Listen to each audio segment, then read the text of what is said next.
What's up guys, so this is my chest, shoulder and bicep workout from the other day. I did say that I was going to upload it separately for you because basically it took a hell of a lot of footage.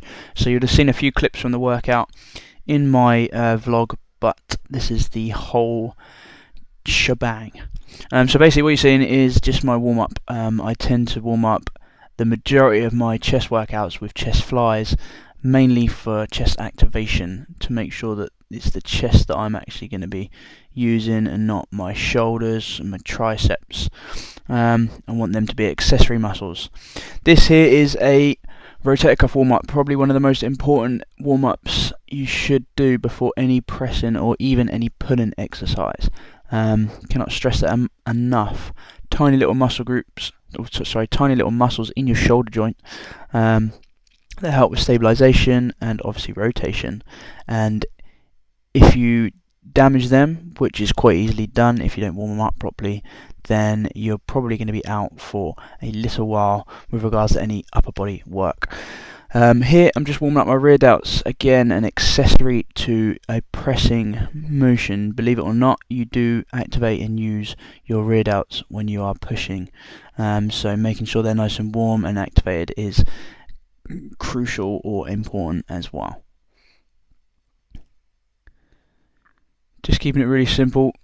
This one is to help hit that lower chest. So when people do flies, they tend to keep their arms bent like myself, but then they'll bring their hands together, keeping their humerus, which is the bone that your bicep is attached to, far away from your chest. If you don't bring that into your chest, then you will find that you are going to be using more shoulder than you are chest. So making sure you're bringing that in nice and close will mean that you'll activate a lot more chest muscle, and the fact that it's a chest workout means that that is important. So here, just a bar. This is mobilization stuff. You guys should know, if you follow my videos, that I do a lot of mobilization before my workouts. That's just making sure that I have the flexibility in my shoulders to perform a full range on the press. Here again is another activation exercise. I absolutely love straight arm pullovers. Ask anybody that trains with me or that sees me train. I tend to do these on every single chest workout, sometimes even shoulders, sometimes even a back workout. It really helps open up that chest. Not only does it activate the upper inner chest, the part that people kind of always ask, how do I train the inner chest, how do I train my upper chest? Well, this is it guys. If you hit this properly, you can see it's not a huge range of motion. I'm just reaching back so the dumbbell's out of my sight and then bringing it above my head. I'm not putting my arms straight up, which would then disengage the chest, because obviously the weight would be balanced from my bones rather than my muscles. But just a tiny movement, making sure that you are engaging the chest when you do this. This is also a very good one for the serratus anterior, helping to bring out the serratus anterior, which is what people call feathering around your ribs, their obliques. Okay, moving on to press. So like I said in my previous video, this is more of a volume set today. I tend to train chest. In fact, I train every muscle group twice a week. Excuse me. The beginning of the week tends to be more strength, lower reps, higher weight, and towards the end of the week is more volume, less weight, higher reps. So because it's my volume set, I'm going to hit my upper chest starting on incline. Regardless of how warm you feel you are guys, how strong you are, I still say that it is absolutely crucial to warm you up in the movement, starting with the bar. If you're coming in and you're whacking weight straight away on the bar, then the chances are you are more likely to cause yourself some injury. So here I basically just worked up a few sets up to 70k here, which is my first working set. Not too sure how many reps I've done on my warm-ups. Again, I'm just working with how I feel. I don't want to exhaust the muscle on the warm-up sets, but I do want to make sure they're working, get the motor neurons firing. Believe it or not, a common misconception is that people don't like to warm up, or at least do too many warm-up sets, because they think they're going to exhaust their muscles or exhaust their body and they're not going to perform well. in the heavier lifts. In fact, it's kind of the opposite. If you don't warm up properly, you're not going to perform as well in your heavier lifts. There is a fine balance. Obviously, if you do too much, you will exhaust yourself. So it's working with how you feel. Just make sure that you can feel the weight. You're not exhausting the muscles, but you make sure that the joints and your body is warm through that movement. Okay, then I dropped down to 60k and performed some sort of tension-based reps. I think I went for about 15 reps, 2 sets. And here you can see I'm not locking out. Only time I lock out is if I absolutely need a rest, because I might have got pinned by the bar. But again, it's just trying to keep as much time under tension on their muscles as possible during the workout. Last set of 15 here.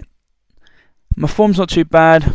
I'm still working on trying to keep them elbows a little bit closer to my body. They do tend to come out, especially as I start to fatigue. And you can see I'm a little bit wiggly, bit of a John Travolta hips going on down there. Again, if you stabilise your hips, keep yourself nice and tension, like keep a lot of tension through your body when you're pressing, you will be stronger. Okay, moving on to probably one of my favourite exercises in the gym. A lot of people don't like this one actually because of the range of motion, but this to me imitates how a press should look a lot more than some of the other equipment.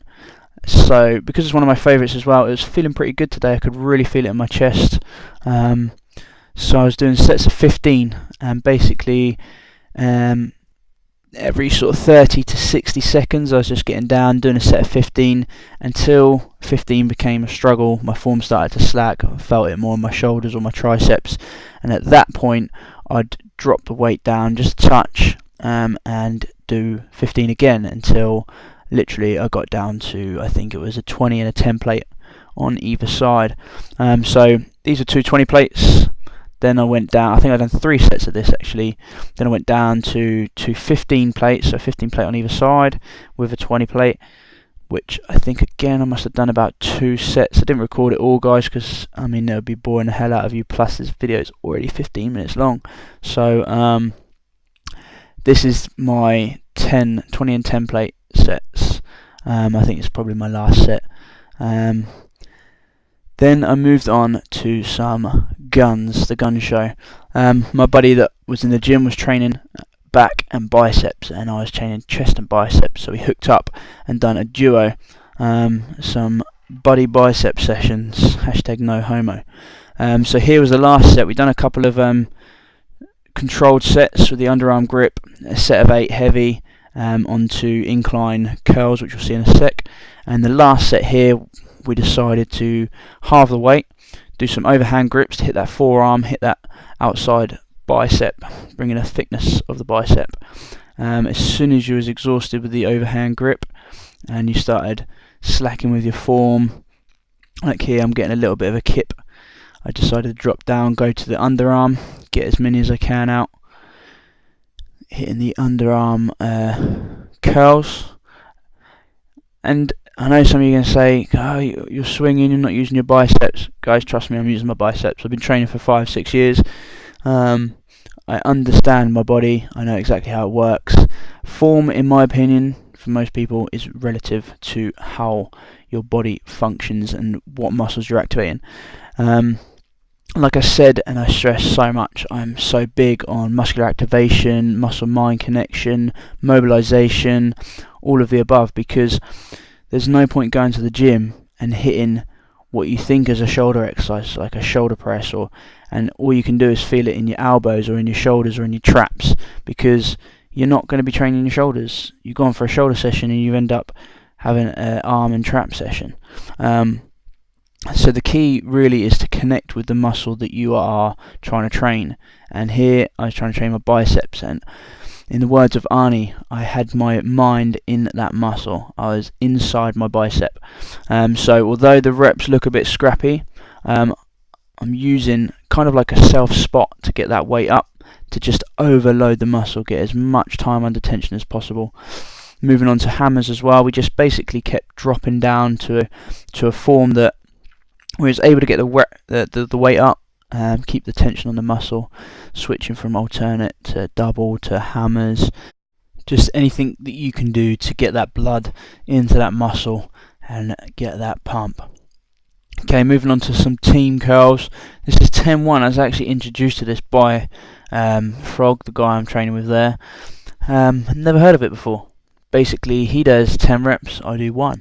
He does 9 reps, I do 2. He does 8, I do 3. 7, I do 4, and so on until I get to 10 and he gets to 1. So at first I was kind of a bit like, well, this is pretty simple. He looked like he was struggling a hell of a lot more than me, but obviously by the time I got to around 9 or 10, I certainly felt that. The rest obviously gets a lot less, and then the reps get a lot more. So it's actually quite a good way to train, and you can push each other as well, getting them reps up. And in case you haven't realised, guys, the previous clip and this clip have both been sped up. So although it looks like we're absolutely buzzing on pre-workout, this is about 200% faster. So otherwise you'd be sitting there watching us curl for about 10 minutes. But I'd say if you've got a buddy, if you're training with a buddy at the gym, this is actually quite a good way to hit them biceps, get you through it. Never used to be a fan of training arms. I've definitely got into it a lot more. I'm noticing some change. I train them, in fact, quite regularly. They're a small muscle group. They heal quite quickly, especially with the right nutrition. Yeah, they're getting there.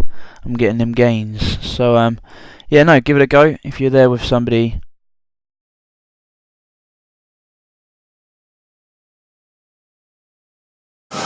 Killing that rep game. Not to forget, obviously, my intra-workout sugars, Skittles. Okay, finished off with some high volume shoulder press. I think I hit about 3 to 4 sets of 20 reps with just a 20 plate on either side. Again, it's a plate loader. I'm quite a big fan of plate loaders. It gives you a good range of motion, and it really helps you hit the muscle that you're trying to train. The only downside is obviously you're not hitting stabilizing muscles. Then some triceps to finish off the workout. Didn't do too much on my triceps. I did hit some dips as I was leaving on the dip bar, which I tend to do most times. But again, I think it was like maybe 15 reps, 4 to 5 sets. But yeah, cheers for watching, guys. Don't forget to check out some of my other videos. Subscribe to a new video every single day. See you soon.